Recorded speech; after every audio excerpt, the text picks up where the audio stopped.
Alright, today we're going to show you how to replace a wick on a Kero-Sun or Toyostove DC80. This is pretty much the same procedure as what you would use for most any modern kerosene heater. On this one, the first thing we're going to do, we got 3 Phillips head screws on the side. We're going to pop those out.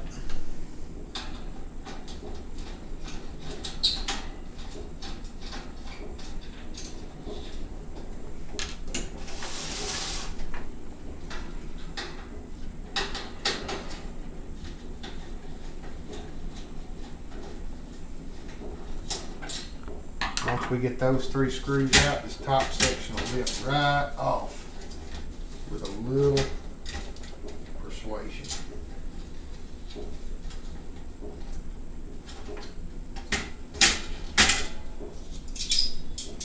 Set that out of the way.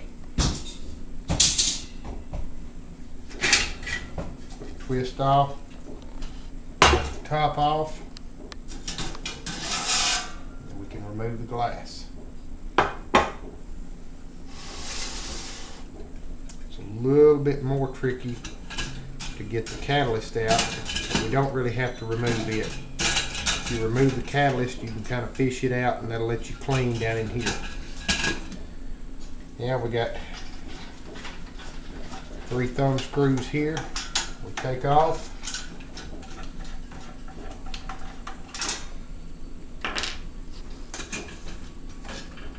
And this whole section lifts off. I usually dismantle the whole heater down because I like to clean all these individual components anytime I'm replacing a wick. Once we're in here, we're ready to remove the wick. Now do not change or move any of the screws on any of your controls or anything. Leave them just as they are.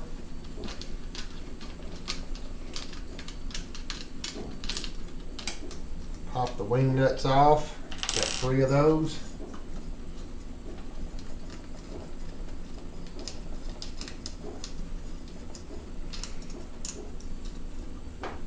Once we get the wing nuts off, we're going to get us a bag ready. This heater is pretty full of fuel right now, but it has got to the point that it needs a new wick. It's starting to smell. So we're going to lift the wick unit out. Now this is a pinned wick. We're going to get it over here over our bag, and we're just going to give it a quick pull. Pull the pin out, pull the pin out, pull the pin out. Whole wick sleeve comes out. Set this aside. Make sure you get all your pins out of your wick sleeve. Set your wick sleeve aside. You see this wick's in pretty good shape, but it has burned down. It's getting thin on the edge. It's also starting to get a little crisp, a little crunchy. It's time for a replace. So we're going to do a little cleanup here. Once we get ready, we'll come back and finish this on up.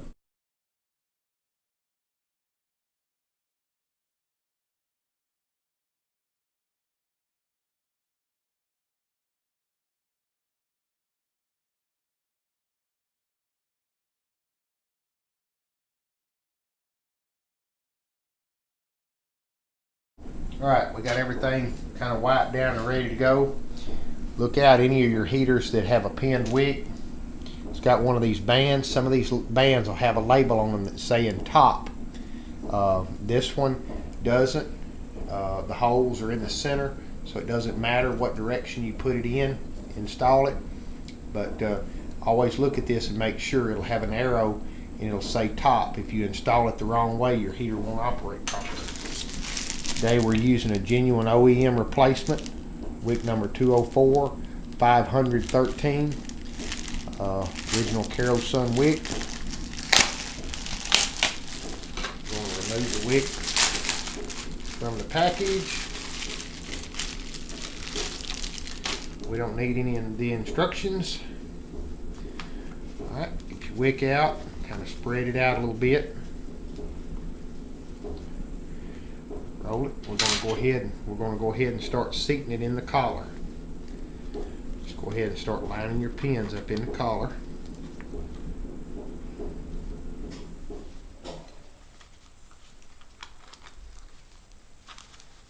Alright. Once we get the wick in the collar, it's got some little piercing tabs here. Just kind of mash them down, which we're going to knock them loose anyway in a minute, but we'll go ahead and push those down anyhow. Go ahead and start getting them lined up. Now, I don't know why, but I kind of prefer the seam of my wick to be towards the back from the adjuster. So I usually position it to where it's towards the back, which is going to be that position right there. Once you take this in this hand, go ahead and fish the wick up into it. You can see down in here you have slots on the side, and there'll be a hole at the very bottom. You got to get your pins up in there and into that slot.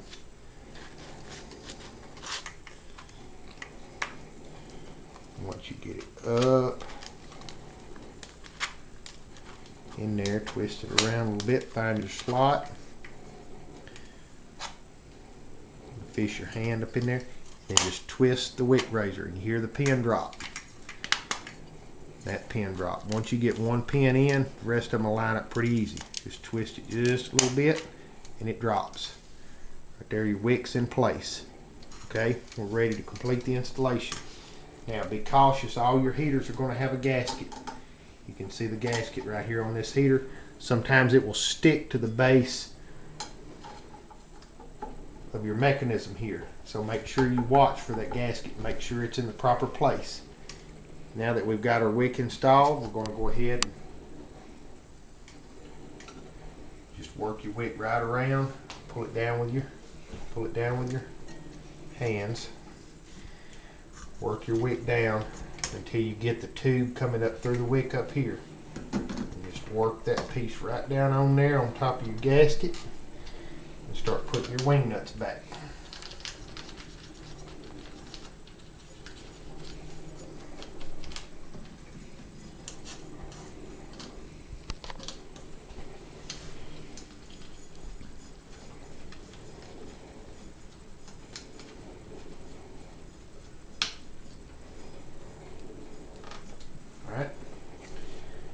Now we got our wick adjuster in place. We can set it, raise it. Got a nice brand new wick coming up. She drops free. Don't mess with any of these screws or any of the mechanism for your anti-tip over device. Most of your modern heaters use the wick drop method for anti-tip over. It's got a little weight. This weight's triggered, the wick will just drop. Okay, now we'll complete our reassembly. Drop this piece right back down on top of the heater. Now something that's very important is you have to make sure your catalyst chimney centers properly on your burner. So shake and twist that around and make sure it seats properly on your burner. If it sits down on there cocked, it'll make your heater not burn right. It'll smoke. It could smoke. Most likely will smoke. But aside of the smoke, it will smell really bad. Line your holes up, put these 3 adjusters back. Like I was saying earlier, really we did not have to disassemble all of this, but anytime I'm putting the wick in, I think it's a golden opportunity just to take the rest of the heater apart and go ahead and clean it and wipe everything down. So that's why we took the rest of that apart. So we're going to put all 3 of these wing nuts back. Those are complete. Now we're ready for our glass. Set our glass in place. Now we're ready for a top. Top twist locks right in. And the final piece. And it just kind of snaps right back in place, and we have these 3 screws to reinstall.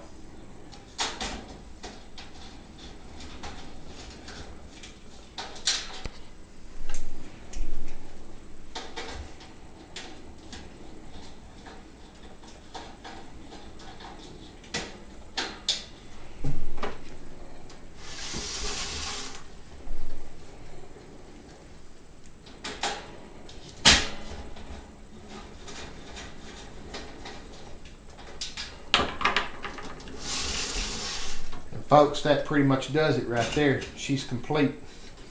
We have a new wick installed. Now, anytime you replace your wick, allow your wick to soak about 15 minutes before you light the heater. Let it absorb the kerosene and get good and saturated before you ignite it. And watch it close, make sure everything burns right. You've got a nice even flame. And again, I'm going to tell you, try not to use dyed kerosene. Always get clear K1 kerosene. But this little project is complete. We're going to break away from the video here briefly and let our wick soak up, and we're going to fire this dude up and let you see it burning.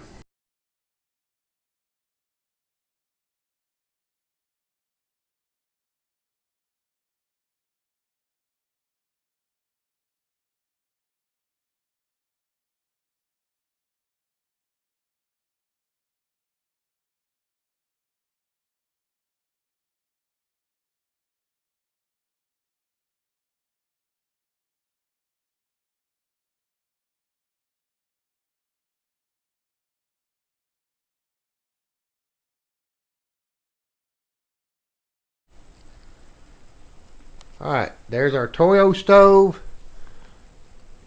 DC-80 new wick installed. And there's how she's burning. Nice, good, even, hot flame. So if your heater is starting to smell a little bit when it's operating, or it ain't burning right, you either need a new wick or it's probably time for some better kerosene. So get you a new wick, install it in your heater, get you some good quality clear K1 kerosene, and you'll be ready to keep it warm for the winter.